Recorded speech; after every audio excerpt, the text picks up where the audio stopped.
there. Welcome back to another video from yours truly, Jeff at my Cave of Cool Books. And today I just want to do a little reading update, what I've been up to, what I've been reading for Occult Detective October. And what I've finished is the complete collection put out by the British Library, Tales of the Weird, The Ghost Slayers, edited by Mike Ashley. The Ghost Slayers, thrilling tales of occult detectives. Now, some of these are the keystone occult detectives from the past, especially British literature. The British literary tradition of occult detectives. A couple of these are based in America, especially towards the end of the book.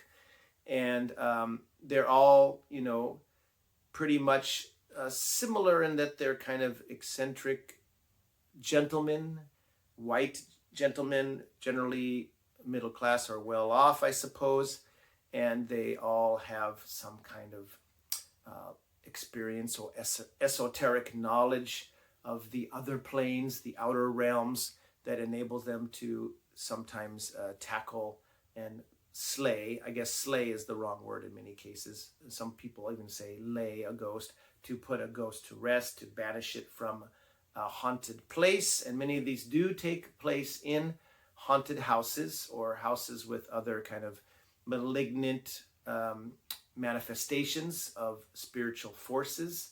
Often people, the residents of the homes are in peril of their soul or facing some kind of calamity if they are not helped and assisted by these occult detectives. Now, several other channels, including the occult detective himself, Bob Freeman, and Roy at Roy Reads Anything, and Jim at Mystery and Mayhem, and Andreea at Infinite Text, and I'm sure I'm leaving several out, Michael K. Vaughan, several others. This is an event, Occult Detective October is an event started by MJ at Reading This Life to help celebrate the magazine Occult Detective magazine, which I have yet to pick up any issues of, but I am going to at some point. I've long been a fan of this genre and have read lots of different stories. I earlier this month talked about American Breed of this, John Thurston, some stories featuring him, John Thurston, one of Manly Wade Wellman's occult detectives, monster hunters, monster fighters, etc. In the Ghost Slayers, as the title implies, all of these are ghostly manifestations, and there may be some slightly familiar feeling between a lot of these, or some overlap in some ways, but they're all handled very differently. And every story I found in here quite good, ranging from good to great, and I want to talk about them now. Now, Andreea at Infinite Text recently talked about a couple of stories from here, which I'll just touch on. The first one in this book, which is the earliest one, it's from, it was published in 1898, and it's the story of the Moor Road by Kate and Hesketh Pritchard. And what I like about the way Mike Ashley, the editor, who is really knowledgeable about this kind of story and all kinds of older classic tales of fiction, whether it's science fiction, fantasy, or horror, Mike Ashley gives a nice introduction on each of the authors and something about the character, but he always has the book always presents before each story, it says the name of the occult detective. So in this case, Flaxman Lowe, in like a movie title almost, or a TV episode title. It's quite fun that way. Flaxman Lowe in the story of the Moor Road. Now, unlike a lot of the other stories in this book, I believe there's 9 stories in this book. Most of them take place inside a haunted dwelling of some kind, or a house or a country estate.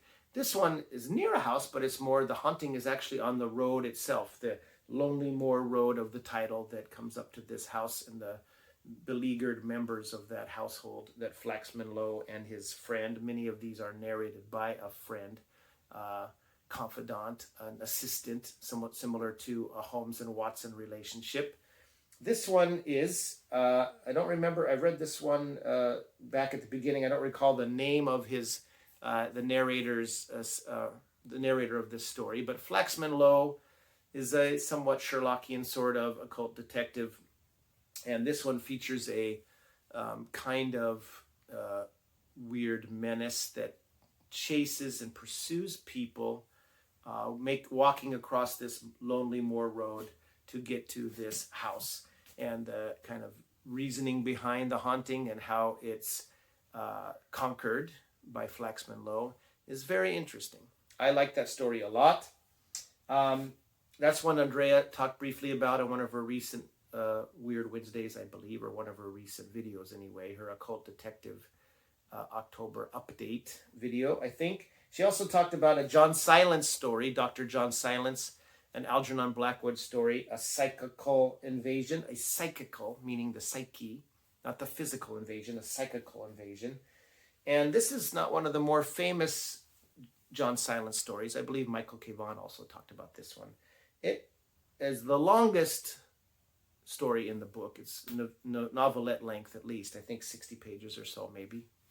And it's broken into two parts, but Algernon Blackwood is such a fine writer, a very sensitive writer to describe the various kind of ethereal or undercurrents of dread or unease in a situation like this. He's very good at that.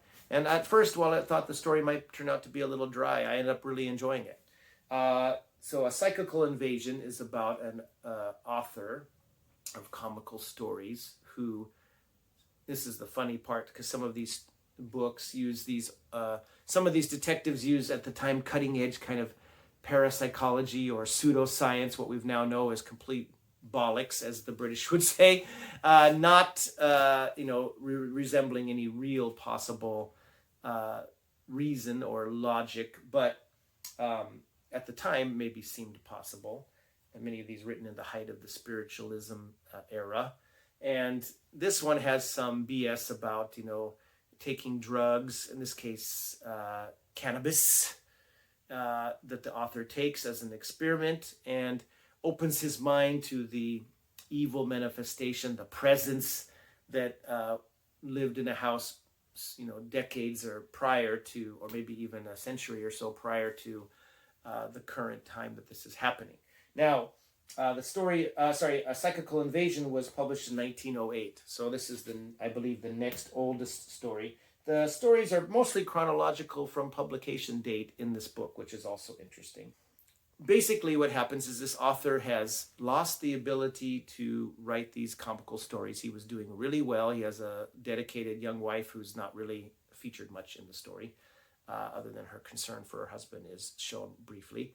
But so this is the very first John Silence story. So we get some background about, what he's up to. He's kind of an independent contractor, I guess. He only takes cases that interest him and where he thinks he can help people. He's, depicted as a gentle soul who is out to do good, but has had some 5 mysterious years where he vanished from London and his contemporary world and did some studies into the ways of, psychic science, how to deflect and protect and banish these sort of evil spirits and evil manifestations.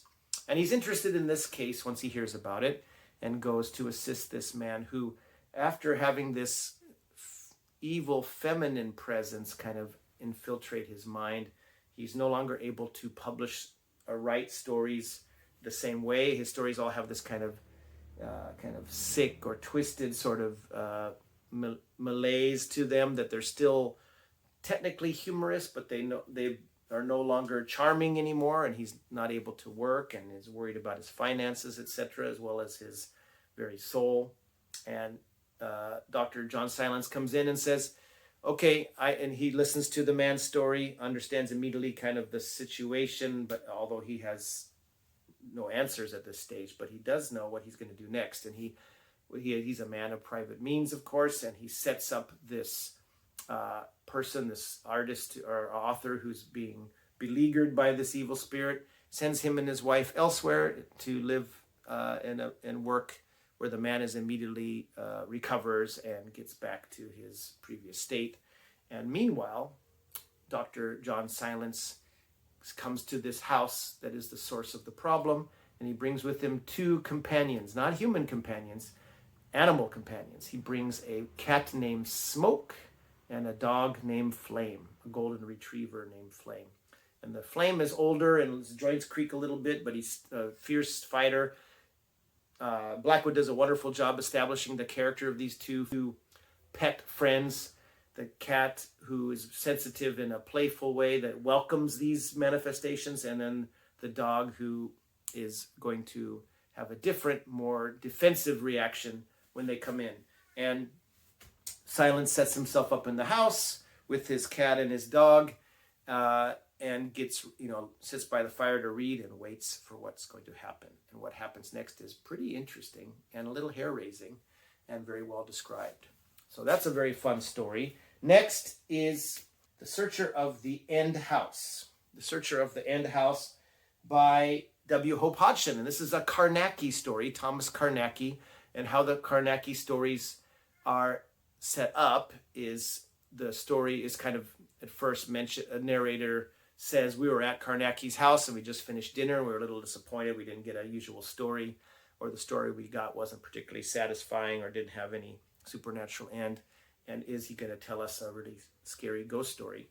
And Carnacki will, when he's ready, when they're finished with their meal, relate a story of one of his cases and then quickly usher them all out when he's done. So this one is not the best Carnacki story. It's a good story, and Hodgson is a great writer. I love Hodgson's work, and I love the Carnacki stories. I read this one in this book, but of course I have a Carnacki collection. I have a nice Sphere books collection of the Carnacki stories, and I believe there's 1, 2, 3, 4, 5, 6, 7, 8, 9 stories, and The Searcher of the End House is in the middle of the pack here. But it's the one that, for whatever reason, Mike Ashley included in this British Library Tales of the Weird, the Ghost Slayers collection, which is excellent, by the way. I got it on Kindle for cheap. I recommend you get at least the ebook version. If you can track down a physical copy, which I probably will because it's an excellent collection, I recommend that too. Anyway, Carnacki in this one tells a tale of kind of, man and his mother renting this house, which appears to be haunted, and some strange things going on, and Carnacki goes to investigate and what happens after that. Now, not all of the Carnacki tales involve true ghosts. Some of them are kind of Scooby-Doo sort of situations. Most of them involve some pretty hair-raising elemental forces, spectral forces, and this one has its cake and eats it too, kind of. It's kind of got couple of things going on, but the telling of the story was very interesting, but the kind of final resolution was a little unsatisfying, I think. So this is probably one of the weaker stories in the collection, which pains me to say, as I love Carnacki and William Hope Hodgson, but I enjoyed it, but not one of the best of the Carnacki tales, I don't think. Some of those are real rattling yarns. This one is good, but not great. Next, we have The Fear, which is an Aylmer Vance story. Aylmer Vance in The Fear by Claude and Alice Askew, another husband and wife writing team, similar to the Flaxman Lowe writers, Kate and Hesketh Pritchard. And this was quite good. This is another one where the resolution is a little of a letdown, not 100%. This is definitely 100% some spiritual spooky manifestation. So Aylmer Vance, who again has his loyal sidekick who narrates the story, is approached by a wealthy man, a businessman, real bluff and hardy, who's not doesn't easily succumb to fancies or anything like that. But his family has been driven from this estate home that was older. He spent a ton of money fixing up this house and its grounds, and it's a beautiful looking place, but everything in this man and his wife and several children, including some teenage daughters, are gripped by this unreasoning fear when they're in the house, and they don't know when it's going to come and what's bringing it there. And this man wants Aylmer Vance to clear the house, hopefully, of this evil spirit or this scary force, so that they can move back in after they put all this money into it. So Elmer Vance, it's kind of hard to say his name. It's not Elmer, it's Aylmer, Aylmer Vance, and his associate go out to the house, and they stay in the house, and they are immediately gripped by this weird feeling, which just paralyzes them. They feel like they're going to, be attacked at any minute. And sometimes, even for the narrator, who he feels a presence sitting on the bed, and they basically it's some kind of spirit that's communicating its extreme terror to them physically and spiritually. And what is behind the history of this house and how they might deal with the fear is what happens in the rest of the story. And again, it's a good story, better than the Karnacki story by far, I think, but also a slightly let down by the somewhat inconsequential ending, I guess you could say, where basically they're not able to do much about it. But what is the fear and what is behind it is really kind of nasty situation and story, which often happens in these ghost stories. There's something really awful in the past that led this to be a place of kind of malaise and spiritual dread. So that was good, but this collection really kicks up a notch for my taste in the next couple of stories. The next one is The Valley of the Veils of Fear, which is a little bit of a melodramatic title, I guess, but this is Mesmer Milan, and Mesmer Milan is a really interesting character, a bit of a mysterious figure, but quite interesting. And the writer here is someone I hadn't heard of before. This is Bertram Atke, and this was published in 1914. And there weren't that many Mesmer Milan stories, and I guess they're a little hard to track down. I sure wish I could get a hold of all of these stories by starring Mesmer Milan, because this kicked ass. I love this story. So basically, an explorer who had just come back from Australia and had a really strange and frightening experience comes to see this Mesmer Milan, who receives visitors in his kind of strange, almost shrine-like room, and he's very still with a cold white face. He seems cold, but he's not cold. He's actually a very serious person. And he battles on the spiritual plane in some cases, which there is hinted at here, but it's more of a kind of multi-part story that's very interesting. So he hears the first part of this story, again, which is almost probably 30, 40 pages, so it's fairly lengthy. The first part, he hears the explorer's strange tale about finding this valley in the middle of the outback and finding a couple of skeletons and some extremely valuable gemstones, and this awful oppressive force that's in this valley that scares this very pragmatic and tough explorer half to death. And he comes back and he wants to know what in the heck was going on, and should he go back and try to get these precious jewels or not. And he tells the story to Mesmer Milan, and Mesmer Milan says, okay, hold your horses. Let me do some more, inquiry about this, investigation. And then he pulls in another woman, a stage actress, a beautiful but rather flighty and deep as a puddle, sort of, as far as her awareness of her impact on other men, especially, who might be driven to despair to do whatever they could to win her affections. She has asked Mesmer Milan's help before. He calls her back in to get some more information. And then the final phase of the story is Mesmer Milan, the explorer from the original interview, this actress and a whole retinue of her followers going back to this remote location in Australia, to this fearful valley, the Valley of the Veils of Death, and what happens then. Great stuff. Highly recommend that.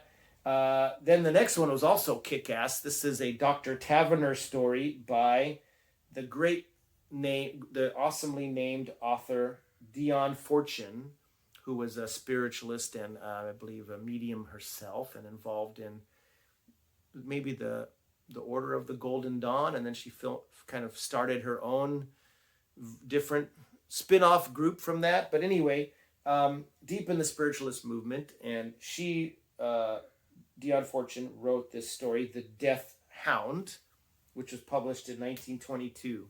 And this is terrific. This is, again, another, Dr. Taverner is a doctor. He runs a kind of psychiatric clinic or hospital with his assistant. And I know this assistant was named, but I can't remember his name.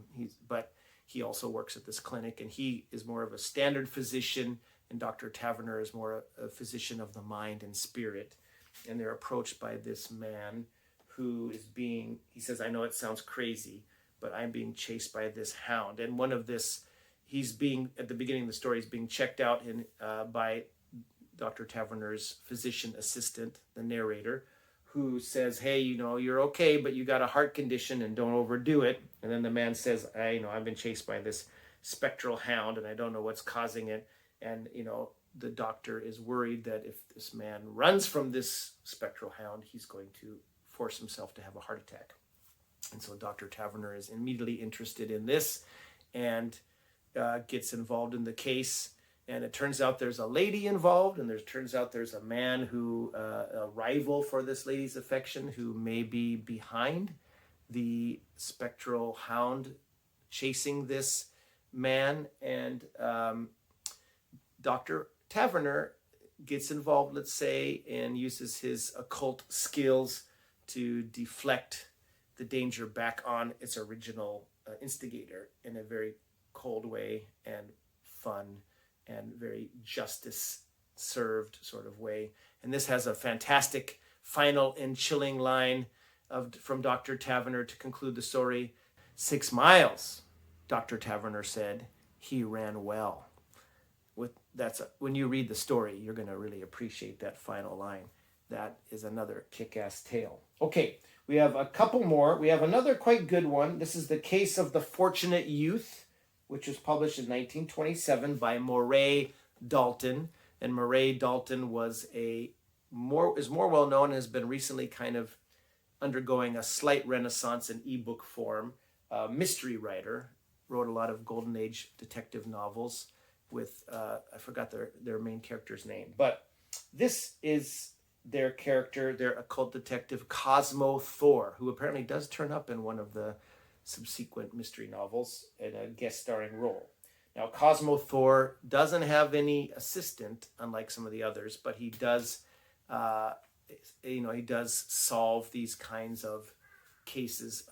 And this time he's pulled in by the fortunate youth of the title, who is a young man who's inherited an kind of uncle that he hasn't really had any dealings with, but he inherits this uncle's estate because he's the last blood relative, and now he's a rich man.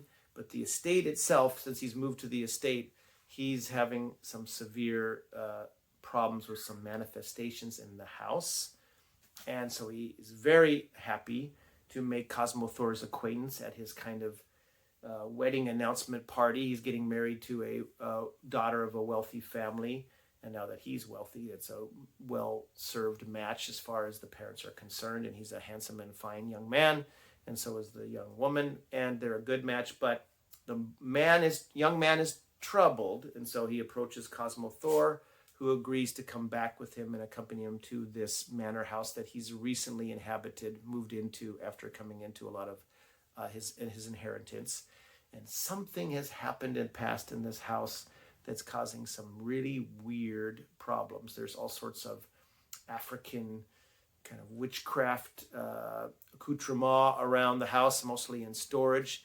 And Cosmo Thor experiences a pretty hair-raising kind of, I guess you could say, visitation during that kind of stops him from getting a good night's sleep.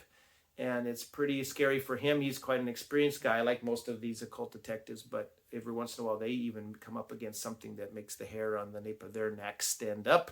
And how he works to assist this young man to make him remain fortunate and stay alive and spiritually pure is what happens in the rest of the story. Now, we have another story that I believe Andreea at Infinite Text talked about and was her highlight of this volume because she loves sea stories and stories set in lighthouses and along the coast. and in the coastal fog, and I love them too. And this was a good story. This is one of the last two in the book are set in the States, in America, and feature American psychical investigators, occult detectives. This one is someone named just Cranshaw. And again, there's a narrator that is first involved in the story that pulls in Cranshaw at the key moment. And this is Forgotten Harbor, published in 1931 by Gordon Hillman. I don't know much about Gordon Hillman, but this is a cool story. It's a kind of haunted lighthouse story, and it's got some pretty grisly elements and some creepy elements, and the locals are worried something bad's going to happen. Something happened, some missing lighthouse keepers. They went missing and under mysterious circumstances, and there's a ghostly tapping and sometimes screams coming down the line. And this is a case of justice from beyond the grave, and it's quite an interesting one. I liked it a lot. And finally, another one of the best tales in the collection, in my estimation, is a story by Joseph Payne Brennan. This is a Lucius Leffing story. Lucius Leffing is an interesting guy. He's an occult detective, but he's like this is set in the 60s. This is the most recent, I guess, of these stories. This was first published in 1963, I believe, in a magazine, Macabre magazine, before it was published in a collection. And I'm pretty sure I own a collection of Lucius Leffing stories back home. Forgot the title of that collection and whether I still indeed have it, but it was fairly unusual and rare, so I'm sure I do. And I'll try to fetch that the next time I go back home. But anyway, Lucius Leffing is kind of an eccentric guy, I guess, or a man out of time. He affects Victorian dress, and his home is decorated in a kind of Victorian way. So he's basically a kind of Victorian gentleman occult detective living in America, I believe in New England in the 60s. And again, he has the narrator who he calls Brennan. So this is a kind of, I guess is supposed to be the author perhaps. Brennan, what do you think about this? And Brennan, will you accompany me on this? And this is a fairly long story too, and it's a very good one, very smoothly written. This is called In Death as in Life. And this is another haunted house mystery where a family is beleaguered by I believe an older gentleman and his wife are being driven mad with fear, with what manifestations. This case of a malignant older man coming into the house at various times and frightening them half to death. And they vacate for a while and are very relieved when Lucius Leffing and Brennan take up residence for a while to try to slay this ghost, basically. And let's just say there's a pond near the house that has a very sinister past. Like a lot of these stories and like a lot of ghost stories in general, there is a tragedy or a series of tragedies or a series of very nasty murders that occurred in a place that have infested the home or the house or the estate with their evil long past the life of the original malefactor. This is a very good story, and it closes out the collection in fine style. So this is the Ghost Slayers, edited by Mike Ashley from the British Library, Tales of the Weird, a wonderful series of collections. Not all of them are this strong, but they've put out so many and rescued so many tales that are, most of them in the public domain, and many of them well worth your time in reading and seeking out. But for now, that's it for me. Hope you're having a good time reading whatever you're reading, and I will see you again real soon.